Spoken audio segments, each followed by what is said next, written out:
नमस्कार, आप देख रहे हैं खबर की नगरी, जहां हर खबर सिर्फ खबर नहीं, एक कहानी होती है। और आज की खबर बिल्कुल फिल्मी है। गंगा की लहरें मचल रही थीं, आसपास बाढ़ का पानी ही पानी था, ना कहीं सड़क ना कोई गाड़ी। लेकिन इन सब के बीच एक नाव पर सजा था मंडप, और उसी नाव पर सवार होकर आया था दूल्हा। बिना बैंड बाजा, बिना घोड़ी, लेकिन दिल में प्यार और आंखों में था शादी का सपना। यह अनोखी शादी कहाँ की है? गांव वालों ने इस शादी को लेकर क्या कहा? दूल्हा और दुल्हन ने क्या कहा? और ऐसी क्या वजह थी कि जहां जान बचाने के लाले पड़े हों, ऐसे में शादी करना क्यों जरूरी था? आइए जानते हैं आखिर पूरा मामला क्या है। दोस्तों, यह अनोखी शादी हुई है उत्तर प्रदेश के बलिया जिले में, जहां बाढ़ ने जनजीवन अस्त व्यस्त कर रखा है।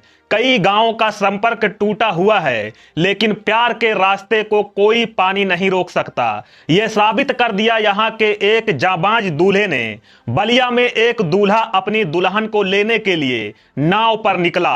शादी की तारीख पहले से तय थी। बाढ़ आने के बाद शादी टालना मुश्किल था। जब बारात निकली तो सभी लोग देखकर आश्चर्यचकित रह गए। जब हाथी, घोड़े और बैंड बाजे के बिना सादगी से दूल्हा नाव से गंगा किनारे उतरा। बिहार के बक्सर और बलिया में आई बाढ़ की विभीषिका के बीच भी उत्सवी माहौल कायम रहा। बक्सर के सिमरी दियारा क्षेत्र में गंगा नदी के उफान और बाढ़ के पानी से घिरे इलाके में एक अनोखी बारात निकली। सड़कें डूब चुकी थीं, लेकिन शादी कैंसिल नहीं हुई। दूल्हा और बाराती नाव पर सवार होकर दुल्हन के घर बलिया के बेयासी पहुंचा।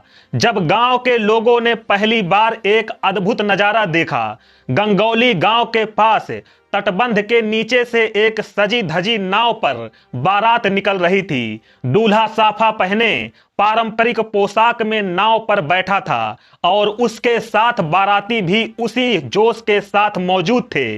नाव पर कोई डीजे नहीं था, ना ही बैंड बाजा, लेकिन गंगा की लहरों की थपती और नाविकों की ताल ने माहौल को खास बना दिया।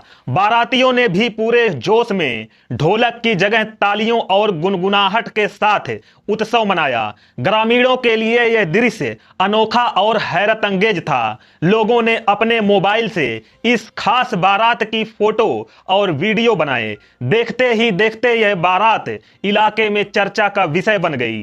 दूल्हे के पिता कमलेश राम ने बताया कि शादी की तारीख पहले से तय थी। शादी का कार्यक्रम कैंसिल करना हमारे लिए संभव नहीं था, इसलिए हमने नाव से बारात ले जाने का निर्णय लिया। गंगा मैया की लहरों ने हमारी बारात को यादगार बना दिया। यह शादी हमारे परिवार के लिए हमेशा खास रहेगी। दूल्हे और बारातियों ने किराए पर नाव ली। एक नाव पर शादी का सामान, तो दूसरी नाव पर दूल्हा और रिश्तेदार। दोनों नावें तेज बहाव में 3 किलोमीटर का सफर तय कर दुल्हन के घर पहुंची। शादी घर में नहीं, बल्कि नाव पर ही संपन्न कराई गई। मंत्रोच्चार, वरमाला और सिंदूर, सब कुछ गांव वालों के लिए यह नजारा किसी त्योहार से कम नहीं था। लोग छतों और नाव पर चढ़कर इस अनोखी शादी को देख रहे थे।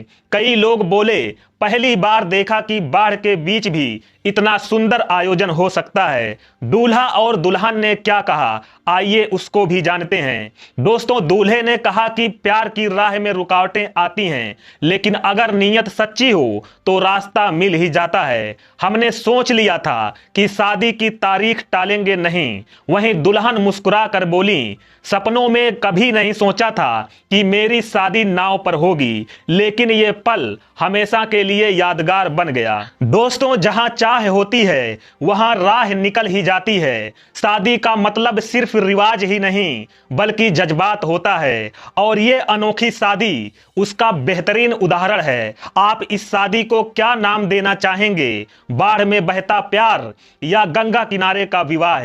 कमेंट करके जरूर बताएं। ऐसी ही अनोखी और जमीन से जुड़ी हुई खबरों को देखना चाहते हैं तो जुड़े रहें हमारे चैनल खबर की नगरी के साथ। बस इस वीडियो को लाइक और हमारे चैनल को सब्सक्राइब जरूर कर दें। मिलते हैं एक और अहम खबर के साथ। नमस्कार, जय हिंद दोस्तों।